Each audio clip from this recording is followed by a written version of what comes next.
Is that called photography? No.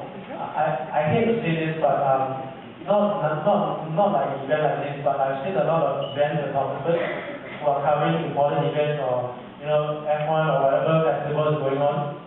The photographers just keep looking at the LCD.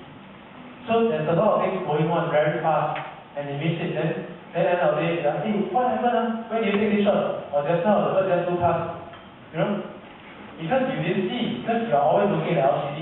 We use the LCD as a gauge, as a way to make sure that, in case your magazine not so profound, you can at least adjust the exposure a little bit. But don't spend too much time looking to the LCD. It will not make you a great photographer. Spend the time to see, to be able to react. That is what you are going to do later. You see something already, okay?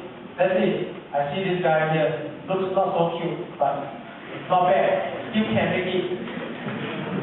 For example, that's for example. So I'll say, which part of his body is nice?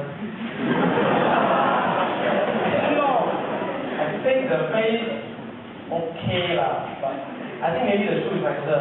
So in the opinion, okay, just for example, it's very inspiring. I'll end up taking this shoe. This is what I want to take. So when I say this is the shoe I want to take, so I'll take my camera, I think like 85 mm, so I'll bring out 85 mm and I'll shoot that. Exactly. I wouldn't bring out my camera and then start viewing him and see, okay, what is nice, zoom in, zoom out, zoom in, straight on, okay, now then. No, don't do that. A lot of y'all do that. You bring out your camera, you zoom in, zoom out, you get all sorts of things. You take from here, then it's on another, you take from here, you take from here, and you actually don't know what you want. But what I'll do, I'll come to the camera, because he's so near me, so I think I'm attracted to him, so I'll take a look at him. For example, you want to see his shoes very well, okay, I'll take, but his face, okay, see. Yeah.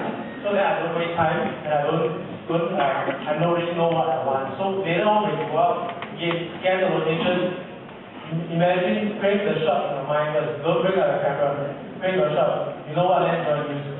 You don't just bring up a lens and just zoom in and zoom out. You're not going to get anything at all. For some of you for real, from where they're standing, they will take this shot. Now, they will see this thing.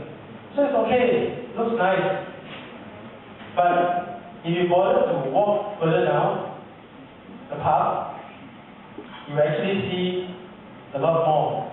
And the limestone mountain suddenly comes closer to you, and you see a little bit more of the greenery. You find that the path as well is not so distracting. But it's still not good enough. So you go another, maybe 200 meters down again. Then you see, hey, different really. You finally manage to see a lot more greenery, a lot more simple composition, but still it's not good enough. Why? Because in front there's some stray grass and things like that. I know we use foreground, you clear the foreground sometimes to bring a sense of depth. But sometimes if the foreground is not so clean, not so nice, it's better to eliminate them. So you gotta walk a bit further down, and then you get a very clean shot. And also between this shot and this shot, there's a difference because the light suddenly comes in on the left hand side on the bottom, so it creates really the contrast of that little patch of grass patch. So you have to just also wait for the light as well once you get a good composition. And this is the same place. This is that piece of wood that's there, and it looks like this. Doesn't it look like a figure? To me, it looks a little bit like Mother Mary carrying baby Jesus, in a way. You see, and this is the same place again, and another tree elsewhere. So when you go to a place, there's a lot of interesting things, but you've got to work your composition. You cannot just be lazy. All of them stay up there, they didn't want to go down. They say, let's take a break. This is another thing that I want to share. I think some of y'all have asked me, how do I take human beings? Okay, are we human? We are all human beings, right? So do we like to be taken? Yes, because your generation really like to be taken. You know, probably a lot of you are camp hall as well. You always take pictures of that. Probably, yes. Right? Yeah, I'm sure. But then again, the subject that you are taking, a lot of them are older people like me, or like the teachers, or like the father, mother. Do they like to be taken? No. See? So how do we approach human elements? How do we do that? Do we touch and go? Wow. Are we going to be like paparazzi? Take a very long lens, take hide one corner, and then okay, take the other scenery. Right? Are you gonna do that? Maybe if you are really a paparazzi, you know, you are taking some private picture of somebody meeting his private girlfriend, and you are afraid that you'll wake up. Maybe. But if you're a photographer and you're just taking something that you feel is inspiring, something that's really nice, nothing to offend anybody, then don't do that. Go and approach the subject. When I say approach, right, I am not asking you to go and ask the person funny question. You know, you just go closer to what you feel that is the composition that you want, and look at the person, smile a little bit, take a picture. If the person signals you, no, then you don't take. Then you just say sorry, then you go off. It's okay. But if the person didn't react, or person didn't notice, continue to take. And then,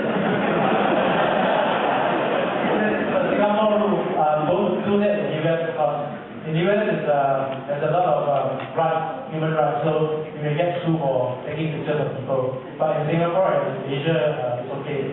Take. If nobody notices, continue to take. Then move closer, take, come out. Really, I'm not kidding. Change the composition. And when you're really close to the person, what happens? Show the person the picture you've taken. Most of the time, you will get a very positive response.